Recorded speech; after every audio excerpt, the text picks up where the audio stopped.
Welcome to another episode of A Question of Meaning Hello, with friends. Arthur and Katie. Oh, sorry. Hey, you stepped on my You line. want to run that and take that from the top? No, it's all hackneyed. That's why you stepped on it, because it's gotten kind of hackneyed. Yes. Good evening, friends. Here's our message for this week. Brighten the corner where you are. Brighten the corner where you are. Now, can any viewer Someone guess? far from harbor, you're stepping on my song. You may guide across the bar. Brighten the corner where you are. So if anyone can guess where that came from. Sorry, time's up. That's from a really kind of a bad screen adaptation of Erskine Caldwell's brilliant Tobacco Road. Dude, Lester, the troublesome, all the other children had fled. The other 13 or 16 Lester children had fled as soon as they got old enough. But Dude didn't have a whole lot in the upper story, stuck around. And Sister Bessie, the religious fanatic of the neighborhood, married him. And he was a complete maniac, absolutely psychologically twisted.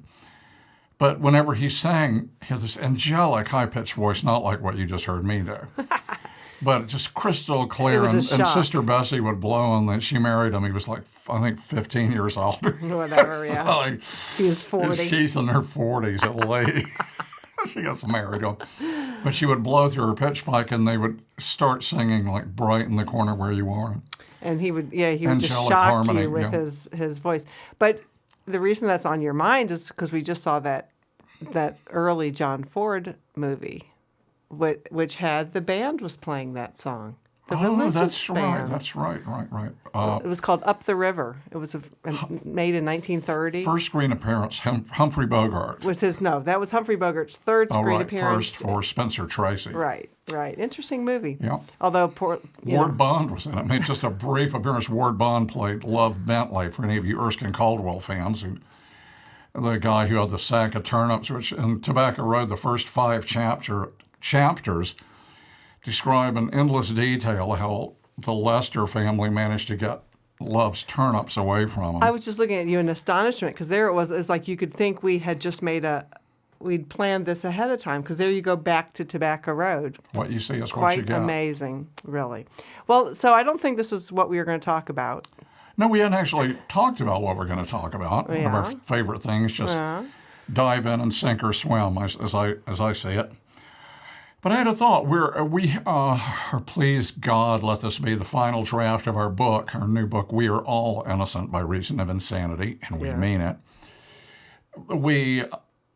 I was looking at chapter 6 today. Katie's up on the 3rd floor in our office. I call it the crow's nest. We send each other emails, and we have an intercom. It's just like a real office kind of thingy.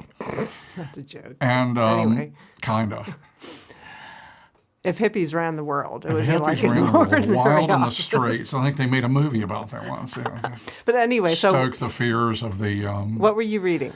I was reading chapter 6, and oh God, I can't even remember what I put this in the comment that I made was, and this is really all you need to know. When I was in the 1st grade, my mother worked at a resort called Wakulla Springs, south of Tallahassee. And I was the only child on the property, and that doesn't matter at all. What matters is that I went to a real backwoods, that's a real swampy, kind of real backwoods area of the Florida Panhandle. It's about 30 miles south of Tallahassee, I think. Sort of in the armpit of Florida. No, the armpit's farther south. Yeah, This but is it's kinda- getting in that direction. Yeah, it's getting there. Swamp, basically. And I went to elementary school, my first experience with public school. And there were 2 kids in the class, 1st grade, and they were so poor. I mean, even at that age, I was living a complete fantasy life on Wakulla Springs, eating in the staff dining room, waited on by black waiters in white jackets, and traded drawings with the designer of the battleship Missouri, and Michael Rennie and Rhonda Fleming and movie stars used to come stay. It just gave me a totally, thank God, unrealistic outlook on life. Point is that these 2 kids were just like, they always had runny noses. It was just like really, really gross. Little boy and little girl, brother and sister, and they were just so poor. And one day I got the idea. I was up, there was a series of steps and a little porch that went into the second floor of the school. And I looked over the edge, and these two little brother and sister were sitting by themselves as usual on this bench below me. And I looked around and I found a couple of really small pebbles, and I thought I'd play a trick on them. Mainly because I already was picking up on the vibes that these kids were like untouchable because of their poverty and their runny noses. And so I went over and dropped a pebble off, and it hit the little boy right on the top of the head. And his hand went up to his head, and then he looked around, he started looking up, and I ducked back in and got away with it. But what I felt at that exact moment was a sense of real shame at what I'd done. I had a puritanical grandmother. My father made one child support payment and disappeared, so I was essentially raised by my mother and my grandmother. Is there a psychiatrist in the house? Anyway, I'd heard a lot about various things thou shalt not do, but it never said anything about dropping a pebble on some kid's head and playing a trick on someone like that. Yeah, right. But there was a real organic sense of shame. Huh. And I thought, what was the source of that at the age of 6? Where did that come from? Because a lot of what we're talking about is subjective mind and objective mind. Mm-hmm. So, well, that's interesting. So the question was, what is the conscience? What fits in with what we talked about last week, really, which is morality. Oh, really? Oh, that's nice. Yeah, so that's interesting. So what's the source of Jiminy Cricket? Right, we were discussing what's the source of morality. If there's no traditional moral standards, for centuries of thousands of years, they were these rules put down on us by God or by the king or some outside authority figure to regulate our behavior. You can only eat human flesh on... Right. You can't eat human flesh on Tuesday afternoons. That's right. Stuff like that. And nowadays, all those outside standards have been eliminated. We've rejected them. Wow, so where does morality come from? And I don't think we ever really got to that, well, where does it come from sounds question. like us. So that sounds like that's really what you're asking. How about is that? Okay. So... No one could be more surprised than me. I've forgotten what last week's show was even about. You've forgotten what yesterday was about.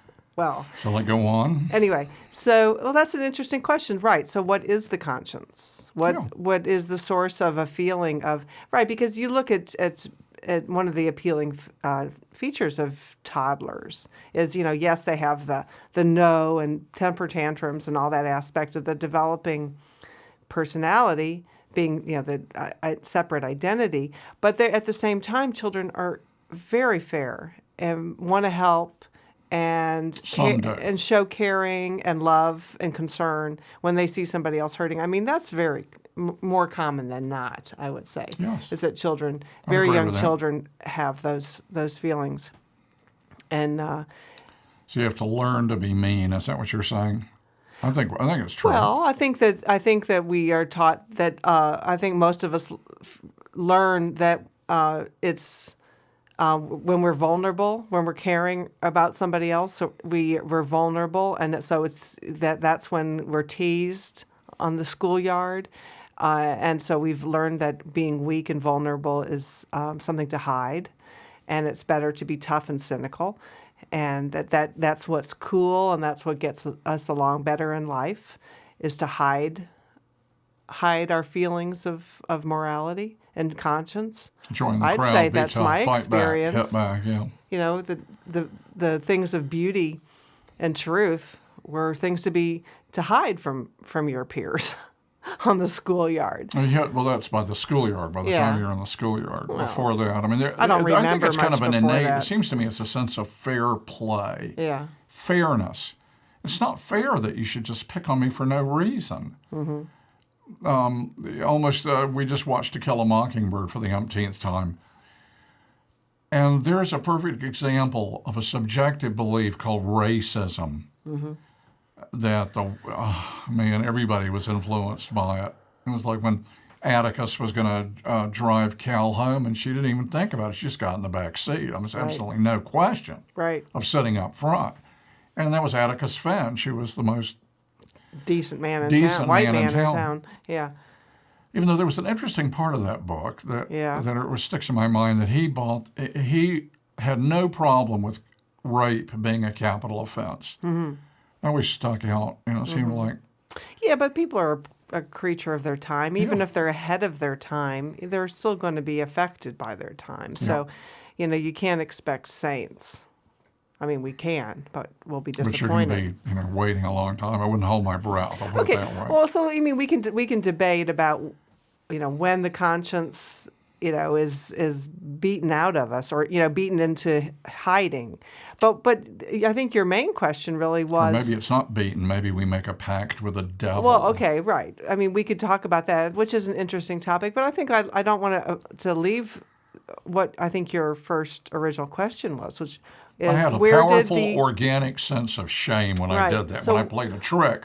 And I knew the reason I was playing a trick on them was because they were poor and had Right. snotty noses. right? So they were low on the pecking order, and it was acceptable to pick on them. It still makes me feel really bad. If you're out there, I'm sorry. Couldn't help it. Okay, so your question is why? Why did you feel that way? Why wasn't it just did you why was it why did it make you feel bad? I guess that's the question. Well, that's what I looked at. I wrote, and to Yeah. you, the note I wrote to you, as you haven't seen yet, is what is the conscience? Is it the objective mind? I mean, clearly there was a subjective, a personal opinion that I'd already formed and no doubt had picked up from the schoolyard, from my peers, that these kids, because they were poor and had runny noses, it was open season on them. It was okay to ridicule them and make their lives harder than they even were because they were poor. Anybody relate to that? Anybody relate to, want to turn your eyes and you see somebody on the street who's homeless? Because we're so into celebrity worship, which is probably one of the reasons, and that kind of titillated us with the Bushian dynasty, why we elected someone who's completely incompetent to the presidency of the United States for 8 years, and tortured prisoners and started an unnecessary war. Shall I go on? And finally crashed and burned the world economy. And Crazy Palin, that woman is clinically insane. She's out of her freaking mind. And a complete mediocrity, a redneck in a word. Everything that's meant by redneck. I don't care how far north you are. That's not a southern generalization. She's a mediocrity. She's absolutely unfit for the presidency. She's probably got a good chance because we worship wealth and celebrity. The wealthy can do no wrong. We think Donald Trump is somebody to emulate, somebody to worship. Okay, wait. Okay, so we're getting off track. All Yeah. right. So, but the point is, I assumed, we talk in the book about what a belief is. A belief can't just exist in a vacuum. It requires a believer. It's a parasite that it works like a parasite-host relationship. Once I accepted that poor people are deserving of contempt, that's where it came from, that part of right. the book. Once I accepted that idea, naturally, it became as real as look both ways when you cross the streets, the way the mind stores stuff, especially when you're a child. Little pictures, soak it in. And so my actions were completely determined by that. I acted on it. Poor people are deserving of contempt, so that's okay. It's okay to drop, stones on the poor kids' heads as a trick on them just because they're poor. They deserve it. But it was in conflict with something, I would suggest, and that's where the shame came from. And the reason it really hit me was I don't think it came from my grandmother's moralizing. No doubt that had influence. Right. Do unto others as you would have them do unto you. That was in there. But I don't think we need to learn that. It occurred to me that what I asked, the note to you was, what is the conscience? Yeah. Is it the objective mind, which says look both ways when you cross the street? The objective mind would also say it would never advise treating someone cruelty because of their income. I would say it would, but I don't. But why? Why? I why mean, would- I don't understand. I mean, see, to me, this is a question you really are coming to. It's not. It's why is it bad to treat someone else cruelly? It doesn't matter why. The reason, you can fabricate thousands of reasons for treating someone cruelly. But that's the main point is why is it not okay to treat another person cruelly? That's the basis for a conscience, and so where is that? Is that a genetic basis? Is it a evolutionary basis that we evolved as social creatures that need to get along? That's probably what a scientist would say. Yeah, well, since I have a science background, that's what comes first to my mind is, that it's our base back to when Love is a chemical reaction. when we were, monkeys in a small tribe, and we had to work together, or is there are you attributing it to a spiritual, mystical? I wouldn't put apply those categories to it. I would say that a word that I often mispronounce when I try to say conscience. I say my conscience. I mean my conscience. Mm-hmm. Right. Okay. Or is he conscience? I mean conscious. Uh-huh. I'm looking at, my gut reaction was that it's one and the same. Mm-hmm. Anne Frank said we are basically good at heart. We think we are basically God at heart. I dislike the word God. Well, that's what I meant when I said spiritual. Yeah, I meant that it's... So I won't say God. I'll say the consciousness, the primordial consciousness that underlies everything is actually love. We define love as the experience of unconditional acceptance of what is. And to accept, you have to know. So love is an absolute state. Love is the unconditional experience of acceptance of what is, the experience of unconditional acceptance.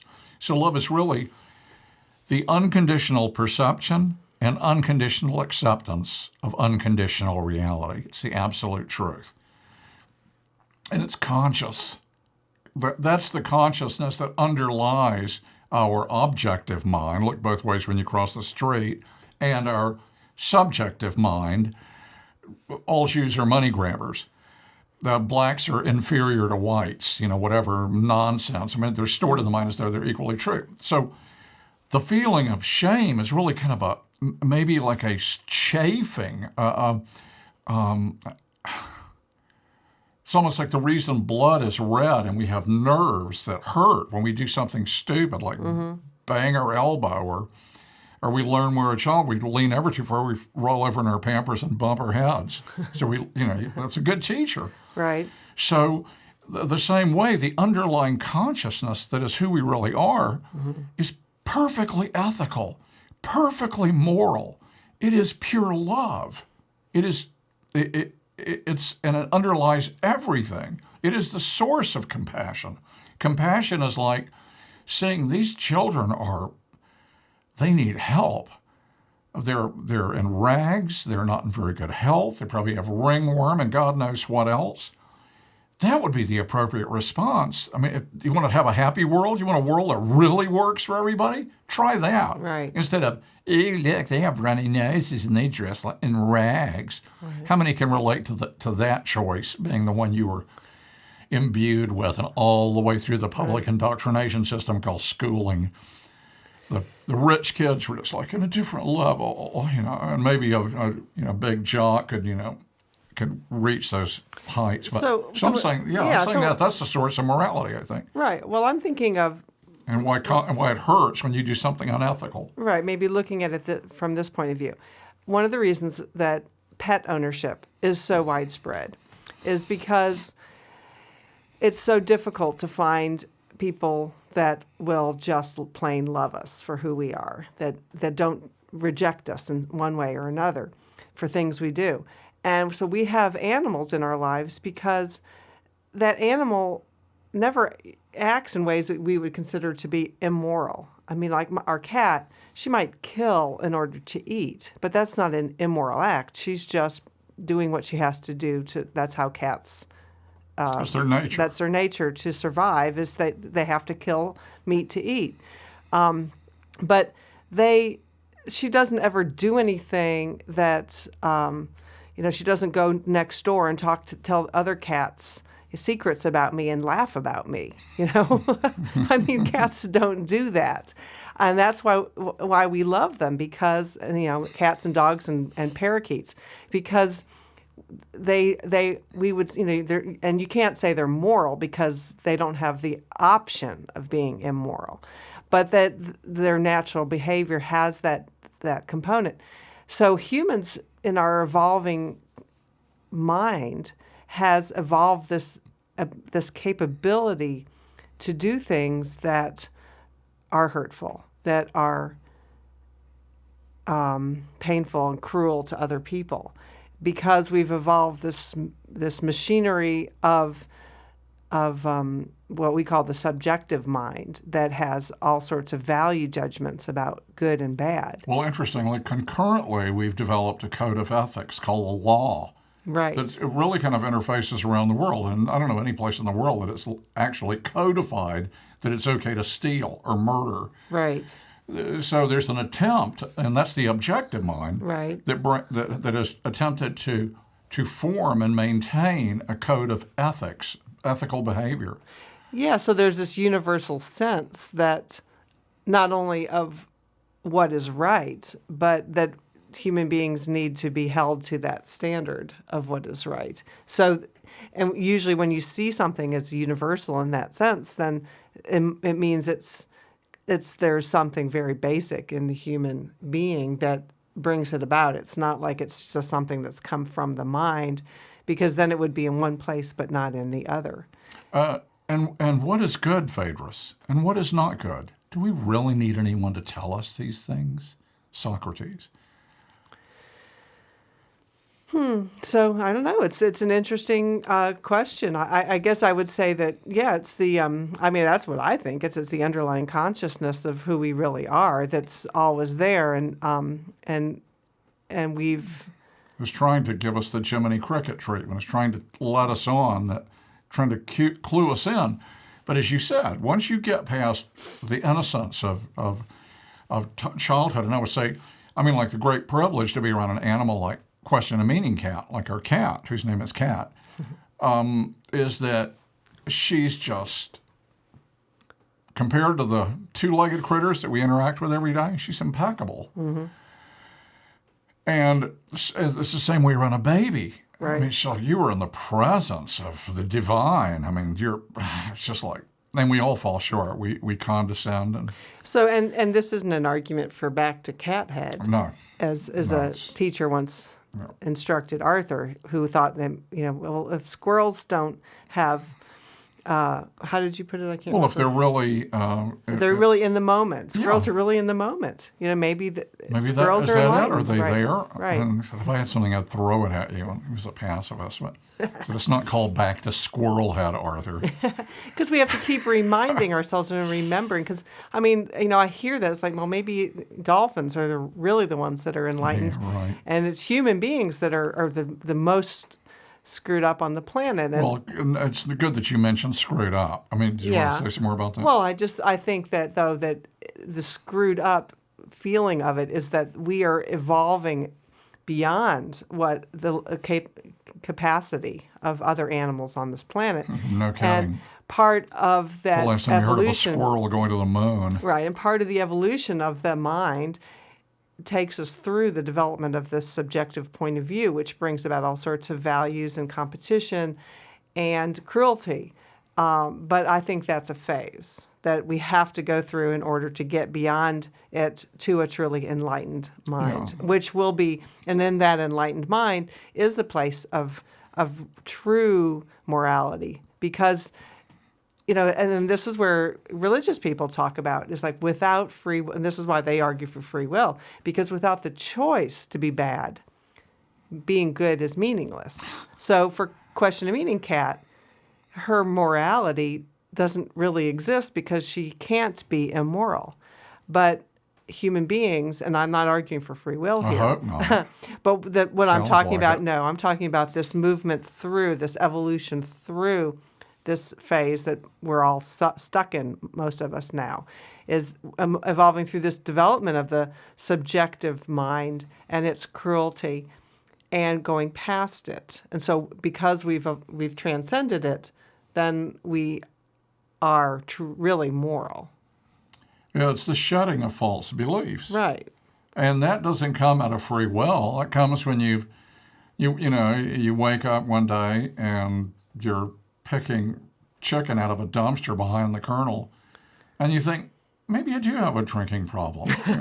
That's right. Or whatever it takes. Whatever it takes to realize an incorrect course of action and make a course correction. You're not making it freely. It's because you've literally exhausted that, the limits of that belief that's controlling you. One of the most important questions ever asked, I was at a dinner party once, and I was talking about false beliefs, and this woman said, well, how do you know a belief is false? And I went, that's a good question. So I went away and thought about that for a few days, and the answer came to me. And I think it's a great answer. A belief is false to the exact extent to which it fails to admit to its limitations. We get into trouble when we think we know the answer completely. When we think we know anything completely, we are in trouble. Because when you think you know something completely, there's no way you can learn anything else. The cup is full, your mind is full. It can't be changed, and it's in complete control. But if we were able to, shoehorn in just a little honest humility, which is always warranted, because we don't know our shoes from our elbows, or from Shinola, our shoes from Shinola. Yeah. Then we would be able to maybe learn something. And I think that's what happened. I was newly imbued with the absolute knowledge that poor people you can treat with contempt and play a joke on them. Right. But when I did it, when I bounced a little stone off the little boy's head, I felt shame. And that was my innate sense of ethics, not guilt. I guess it wasn't guilt. It felt more like just an organic shame that I had done something wrong. Even though in the scheme of things, of course, I was guilty. I was 6 years old and was following the herd. Just turned 6. But it was unethical. It was the wrong thing to do. So there's a natural knowing. They used to use that. I've heard that term used before. A natural knowing, an innate sense of right and wrong. And of course, if we do wrong, we're not to blame for it because we are in no way imbued with free will. It's one of the cornerstones of our work. An insane person, and it's funny you should mention said screwed up, because what I think we're talking about here, this core, this essential consciousness, is sanity. Not only is it pure love, not only is it perfect ethics, not only is it entirely moral, not only is it the maximum way of dealing with the objective universe, perceiving it and accepting it as it is, including your own ignorance. It's all of that. If that doesn't define sanity, I'm howdy doody. It's sane. Yeah. So guess what? The rest of it. I mean, when I dropped the stone on the little boy, that was an act of insanity at the age of 6. I was already playing the game. I was under the sway of a subjective belief that had nothing to do with objective reality at all. A society that really cared doesn't let people eat out of dumpsters. All the socialism stuff, the booga, booga, booga. You have to sleep with a gun in your bedside table by saying, let the free market dictate. I love capitalism. You know what it is? It's like a big trench with everybody crowded down in it, and you give them all a knife and throw a loaf of bread in. That's your capitalist system, and it isn't working. In case you haven't noticed, the piggies at the top 10%, get half the income every year. Well, yeah, just watch look what's going on in your country. It isn't working, But somehow we've been sold on the subjective notion that democracy and capitalism are the same thing. You can't have one without the other. Yes, you can. It's called socialism for a start. And ultimately, if you really care about lighting up the whole world and eliminate poverty and babble different languages and people, warring with each other, communism is the only thing that makes any sense. A perfect, pure communism. If you don't think Jesus Christ was a communist, you ain't reading your Bible right. Yeah, read Acts. So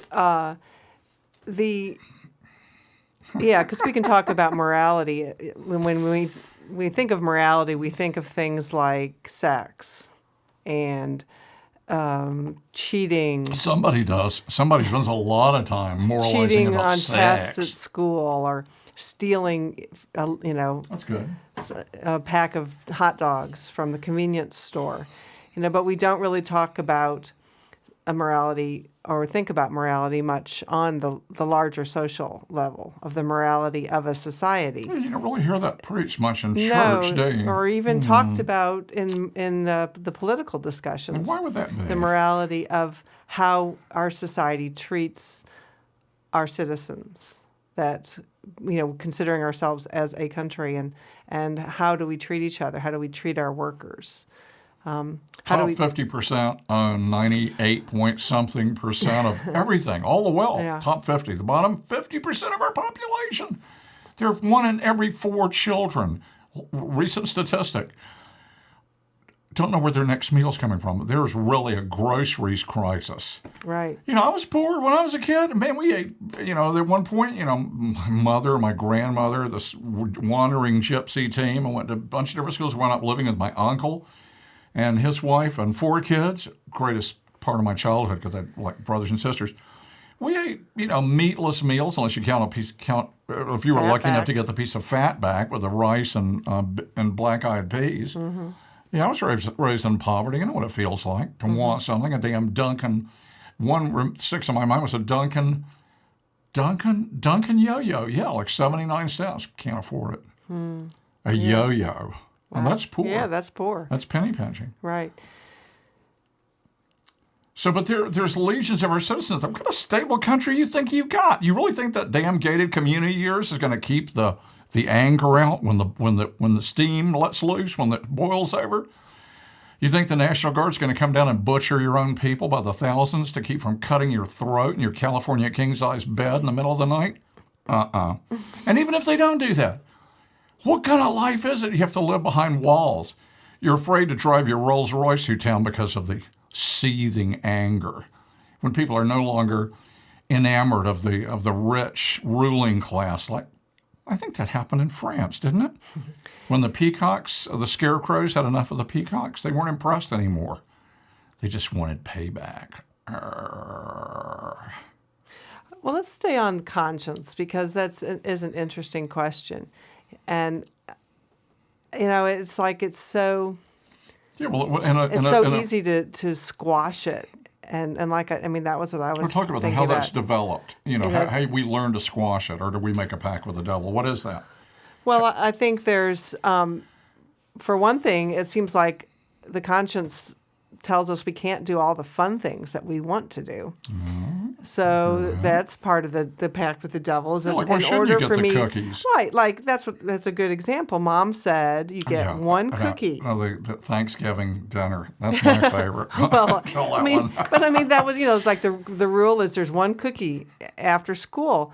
But the box is like got 20 or 30, and so why shouldn't I be able to have 5 if I'm hungry and I feel like it? I don't hear any reason. Probably, Mom won't even notice. And but the conscience is, I want the 5 cookies, but the conscience says I can't have it. So that's a good reason. But wait, is it conscience or you're going to get in trouble if you have it? I'll play devil's Well, advocate. that's true. That's true. With the distinguishing between what's really right and what the rules. And see, maybe that's actually back it up a little ways. Is that there's this confusion between what that inner conscience, inner knowing of the right way to behave, and the rules that are imposed on us by mom and dad and religion and school, they try to make it like their rules are the same thing, and we know they're not. So if we reject their rules as arbitrary, well, then maybe my conscience is just as arbitrary. The reason that this hit me was I was in the first grade. I was 6 years old. I mean, I had just turned 6, just out of my 5s. Yeah. And this was a real organic surge of shame. Right. As a matter of fact, I'm really trying to think, and the only time I can think that I can compare it to was my first complete sexual experience when I was 11 years old. Mm-hmm. Are you with me so far, folks? Complete. And when it was completed, much to my amazement, I thought it injured myself. But what a way to go. There was this immediate, deep sense of shame that accompanied that. But was that the true conscience, or was that the fact that you felt like you'd broken rules? No, there were no rules in that department. I never got talked to about it, so okay, there was nothing really. But how could that be against? I mean, you had to be covert because there was this general. Anyway, we can't talk about that openly enough. That's too hard to talk about. Yeah. Okay, well, back to the organic feeling of it was the same kind of feeling. It was just of a deep shame that I had done something wrong. Dropped. It's not okay to abuse kids or abuse anyone because they're poor. Right. So, okay, but then over time, oh man, by the time I was in a couple of grades up, it was obvious that the pecking order was clearly established, and the richer, the better. I mean, they were like beacons that we aspired to. Right. They did no wrong. Well, that's what I thought we were talking about was how do we squash that feeling? How do we learn to ignore it?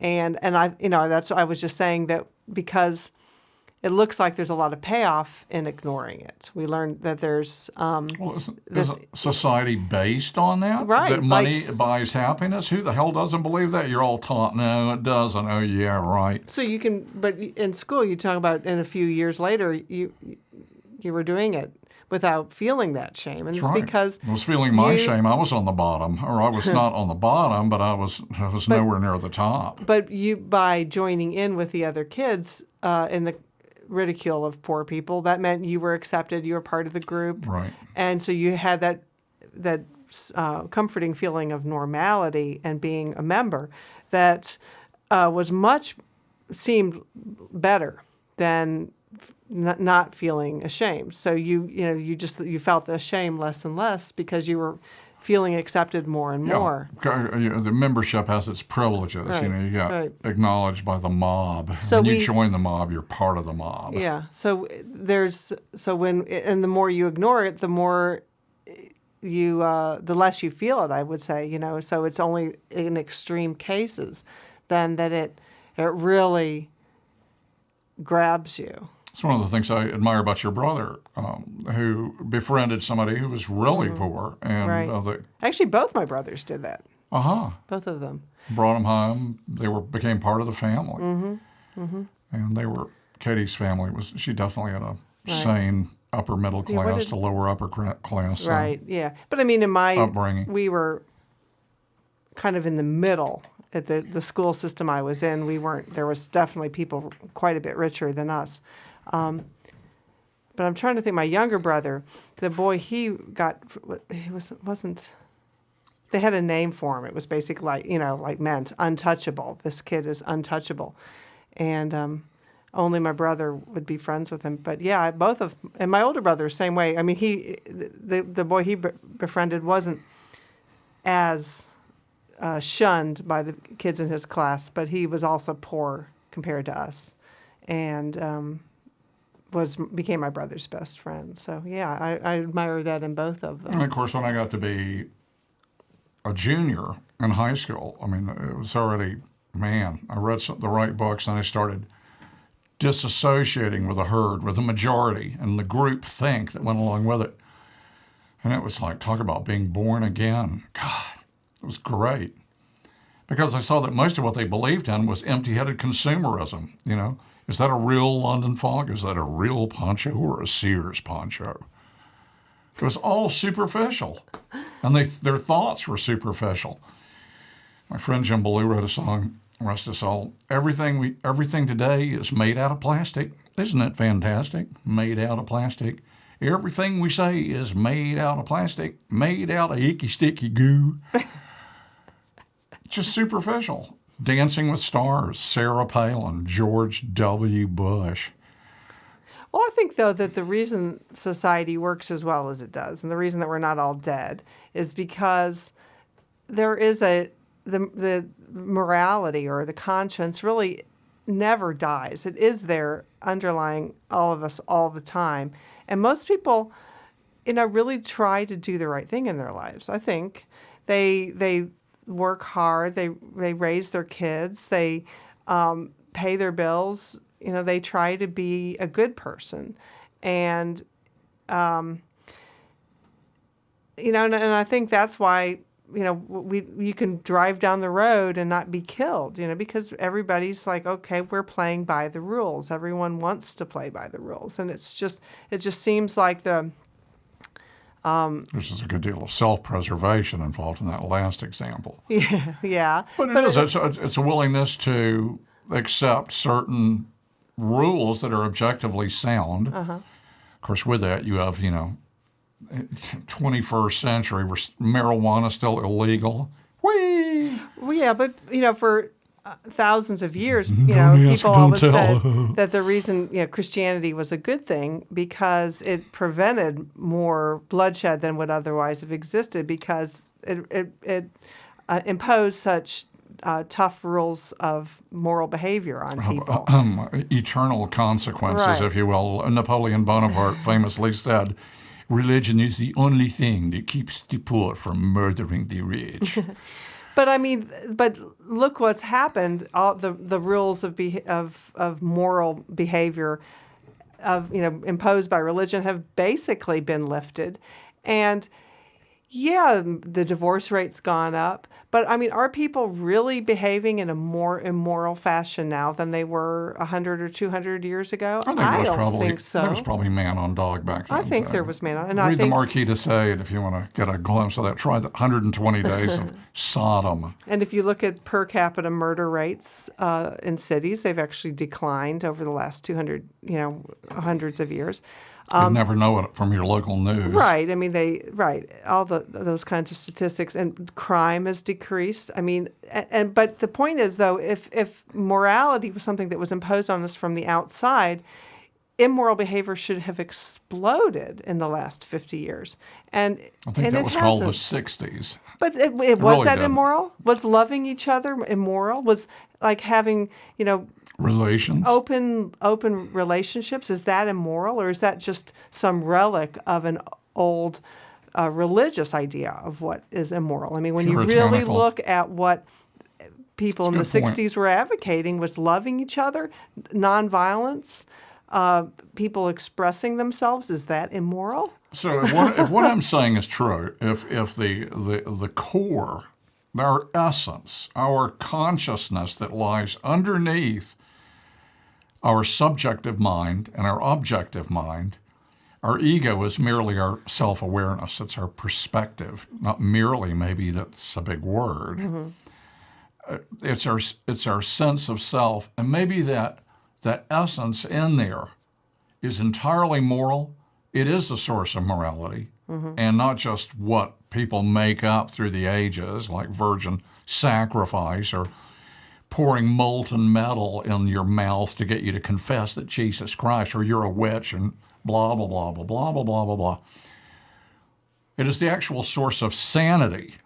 But the source of our insanity, mm-hmm. interimly, right now and for the last several tens of thousands of years, has been the state of confusing our subjective opinions with objective facts. An objective fact is simply something that can be consistently verified as true by an impartial observer. Consistently verified as true. Subjective opinion cannot be consistently verified as true. And yet the devil is a liar, to quote The Exorcist. The devil is a liar. But the devil will mix truth with lies in order to attack us. So walking under a ladder brings bad luck. It's a subjective opinion that is in no way consistently verifiable as true by an impartial observer. However, it has objective fact components. You can see maybe even the source of that superstition. Somebody on the ladder, you're walking under it, they could drop something on you. Or you're walking under the ladder and you bump and the whole thing falls on you. Right. So there's some objective, but to make a blanket statement, walking under a ladder brings bad luck, it's just totally dumbass wrong. There's no objective fact in that at all. But again, the way we are programmed as children is, look both ways when you cross the street. Pro-survival objective fact. You can consistently verify it. Take 100 mice and send them across the street and have some mice look both ways and some mice don't. Watch what happens. Right. Anytime you want to run that experiment. That's objective fact. But sex outside of marriage is immoral. that's right. And when you touch yourself down there, the saints cry. That is subjective opinion. That cannot be verified as true. There's no objective basis to it at all, other than, well, you might argue this, that in order to maintain order in the cave, you, my woman, go with Ugg. You go with Ugg. You belong to Ugg, So fidelity, that kind of, the origins of Puritanism, if you will, was to maintain order in the cave. But we're no longer in caves, in case you haven't noticed. No, I think it was to establish the fact that the man was responsible for the child. Oh, huh? Well, if the woman only has sex with the man, this one man, then it's proof that that man is the father of the child. Otherwise, it was very difficult in those days to establish paternity. So you couldn't have a male-dominated society without ownership of women. So you had your hand in hand. harem. That's right. So Early harems. you owned, yeah. So that's Get off that table. That's the root of Question a meeting, Cat. You're that. But acting I mean, up. you can still. But you know there's, better than that. like you said. I mean, where's the basis? There is always some grounds for a belief, and that's the grounds for that sex outside of love and marriage go together like a horse and carriage. Arthur was singing that song. Things one day I'll go to a hypnotist and have it removed. Ask the local gentry, and they will say it's elementary. So I mean, I think that's we back to that these arbitrary rules about what is moral and what is immoral has definitely confused the issue about what the conscience is, because we think that we should feel bad when we do something that our society deems immoral, but when we don't feel bad because it's just arbitrary, then we think, well, maybe the whole basis for the conscience is just as arbitrary, and there really is no such fundamental inbuilt human sensation that we call the conscience that has that organic, as you put it, sense of shame. But there is. I mean, and that's, I felt it also when you've done something wrong. And I remember one time I was in high school. I was driving on a rainy night. I've been maybe driving for like 6 months.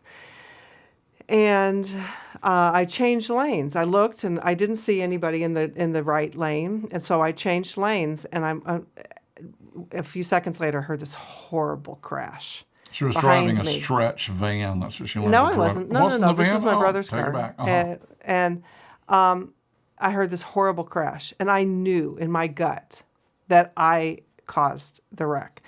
And even though it was behind, I wasn't involved in it in terms of it hitting my car.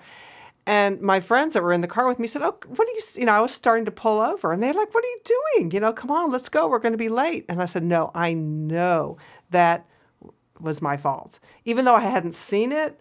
Because I never saw the car. It was in my blind spot, and so when the police came." I said to the policeman, I said it was my fault. And I didn't know. I mean, like I said, I never even saw the car. And my mother's insurance agent later told my mother, said, "Please tell her, you're not, yes, you are supposed to tell the truth in all situations, except when you're talking to a policeman. Never admit to fault when you're talking to a policeman." What a coach. I know. I mean, what advice to the young? Yes, that's right. Only lie when you're talking to a policeman. But I mean, it was there. Or always lie when you're on a fender bender. Later on, I realized, that I had not been aware of what, this other person, and it turned out this was the person who was in the accident was a year ahead of me in the same high school, and she wore a neck brace for about 4 or 6 weeks. To make, I just felt every day I saw her in the halls and just had this horrible experience. I felt like she was doing it just to make me feel bad. But I mean, there it was. I mean, Okay, so that anyway, there was that. It was really. No, I wanted to say something about that, please. Because maybe it's the shame is what we do with just the innate sense that we have behaved unethically. There's a legitimate feeling of this isn't right. It's like almost like pouring alcohol down your or sucking. First cigarette you ever smoked? Do you remember what it felt like to your lungs? You coughed your guts out. Didn't feel good. Similarly, it doesn't feel good to be unethical at first.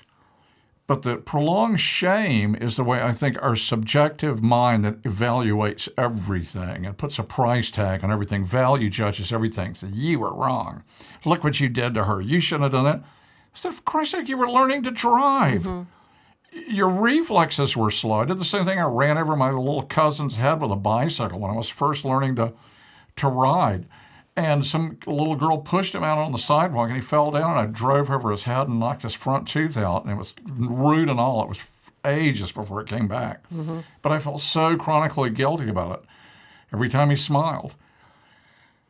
But it wasn't intentional, and it wasn't our fault. But our subjective mind that loves self-hatred because it is enamored with the nonsense of free will, that we do these things deliberately and methodically and premeditatedly. Yes. And it keeps us in the only thing that subjective BS that's our heads are full of, is afraid of, is self-analysis, of us really looking at it and saying, just how true is your big case on me? How true is it? Show me what you got. Show me what a horrible person I am. And you know what? It won't, because it doesn't have anything, because it knows that there is no free will, and we could never help the way we behaved. I don't care if you spent 6 months plotting to murder your parents for the insurance policy. We're going to take you out of society. We're going to put you somewhere where you're treated, and maybe we can discover the source of a psychotic hatred and greed that would drive you to do something like that. But you're more nuts than somebody that kills in a fit of passion, which is also insane. And they don't get away with it. But we don't put people in human zoos. So I'm kind of getting far afield here. What I'm trying to say is that there's the shame and the nonsense that gets piled onto it. Yeah. I don't want to lay that at the feet of our conscience, which is our consciousness, because it's conscious, it doesn't blame us. It doesn't punish us for our actions because it knows we can't help it. Right, because I think you were putting together the two different things that I said. One was the conscience that made me stop and say, yes, this was caused by me. And then there was the shame I felt later when I saw her with the neck brace. Now, I think those are two separate things. Okay. The conscience, I think it's a good point, though. Yeah, but if I had not stopped today and I was telling this story, there would be horrible guilt and shame of not having obeyed the demands of my conscience at that time. And but I can tell the story easier because I did stop. And what I felt about her when I saw her in the school was more the shame of having not been good enough, of having made a mistake and caused an accident. You caused it. It's your fault. I was bad. I was wrong person. Subjective mind. So I think those are two separort things. Yeah, but I want to make that distinction clear because we're not talking about guilt. Right. That's not what an organic sense of having behaved incorrectly. Right. That doesn't come from that. As a matter of fact, what consciousness does is what Katie did. You turn around and you go back. Right. Whether you're late for school or not. She knew she just caused a wreck, and she wanted to make it right. And that's objective mind. Right. That's a society you can live in, and you don't need a police person on every corner to protect you from the mob, because there is no mob. Right. Everybody's brought up. Everybody is at a livable. You don't have multi-billionaires when other people are eating out of dumpsters. Duh. Sorry for the anger, but I'm 65 years old. I'm so tired of talking about the obvious. I mean, can we have some brains in this country? Can we wake up? Yeah. Could we wake up? I mean, that's what we're doing this show. We're throwing it out here like, hey, man. So I'm saying that's my answer, is morality is who we really are. That's our consciousness. That's the underlying force. It's the force that underlies everything. But we're really going through a rough patch here, folks, for tens of thousands of years because we've been able to evolve into what the chief source of our madness is a subjective mind that is way overinflated. And what we need to do is challenge and jettison this erroneous mountain of beliefs we're holding about ourselves and everything else, and let our objective mind be at our service. An ego empowered by this awesome objective intelligence, we can transform the world in an eye blink. But we got to get the subjective nonsense out of the way. We've got to stop hating each other. And I admit I'm a hater from way back. I hate conservatives. I hate redneck, mindless thinking that flies in the face of objective facts. What morality? What war on drugs? Alcohol? The damage it's done. I mean, I don't even talk about it. Cigarettes you can walk in and buy. Legalized gambling, people squandering their money. Your chances of being hit by lightning 3 times in one place are better than winning the lottery. What morality? It's okay to carpet bomb people. So it's okay to stock enough hydrogen bombs to blow the world up 10 times over. That's okay. But you're just so worried about them homosexuals and them poor little fetuses. Land sakes, it breaks tears to my eyes. And what about Natalie Holloway? Kiss my royal red bum. Can I say bum before 11 o'clock? We got to get an after 11 show. Let's take the gloves off. Yeah. No, it's nice. It's nice to be out here and Yeah, when like there's being more of a viewership available. Right. And it's a challenge to us to keep our language, particularly More of a challenge one of us. for one than from one to another. Oh, okay. Well, we're getting down to Getting it. down to it.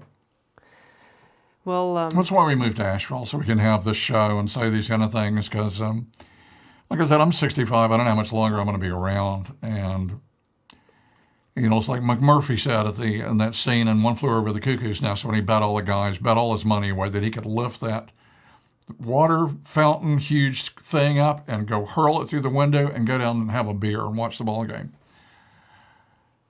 And he just strained his guts out, Nicholson at his best, but he couldn't do it.